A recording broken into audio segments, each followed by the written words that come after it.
ಪಾನಿಪುರಿ ಅಂತಂದ್ರೆ ಯಾರಿಗೆ ಇಷ್ಟ ಆಗಲ್ಲ ಹೇಳಿ. ಚಿಕ್ಕ ಮಕ್ಕಳಿಂದ ಹಿಡಿದು ದೊಡ್ಡವರೆಗೂ ಕೂಡ ಪಾನಿಪುರಿನ ತಿಂತಾನೆ ಇರ್ತೀವಿ.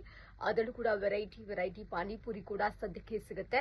ರೋಡ್ ಸೈಡ್ ಅಲ್ಲಿ ಸಿಗುವಂತಹ ಗೋಲ್ಗಪ್ಪ ಇಂದ ಹಿಡಿದು ಅಂಗಡಿಲಿ ಸಿಗುವಂತಹ ಪಾನಿಪುರಿವರೆಗೂ ಹೆಣ್ಮಕ್ಳಿಗೆ ಬಹಳ ಫೇವರೇಟ್ ಅಂತಾನೆ ಹೇಳಬಹುದು. ಸೊ ಸಂಜೆ ಸ್ನಾಕ್ಸ್ ಟೈಮಿಗಂತೂ ಕೆಲವೊಬ್ಬರಿಗೆ ಈ ಪಾನಿಪುರಿ ಇರಲೇಬೇಕು. ಸೊ ಪಾನಿಪುರಿ ತಿನ್ನೋರು ಈ ಸುದ್ದಿಯನ್ನ ಕೇಳಿದ್ರೆ ಪಾನಿಪುರಿ ತಿನ್ನೋದಿರ್ಲಿ, ನೀವು ಆ ಒಂದು ಶಾಪ್ ವರ್ಗೂ ಹೋಗಲ್ಲ. ಆ ರೀತಿಯಾದಂತಹ ಸುದ್ದಿನ ನಾನು ಹೇಳ್ತೀನಿ.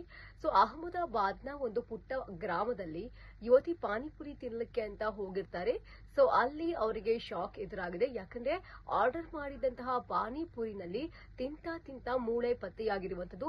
ನಿಜಕ್ಕೂ ಕೂಡ ಆ ಯುವತಿಗೆ ಬಹಳ ಶಾಕ್ ಆಗುತ್ತೆ. ಯಾವಾಗ್ಲೂ ಕೂಡ ಇಲ್ದಲೇ ಇರುವಂತಹ ಮೂಳೆ ಇವಾಗ ಸಿಕ್ಕಿದ್ಯಲ್ಲಪ್ಪ ಅಂತ ಕೂಡ ಅನ್ಸಿದೆ.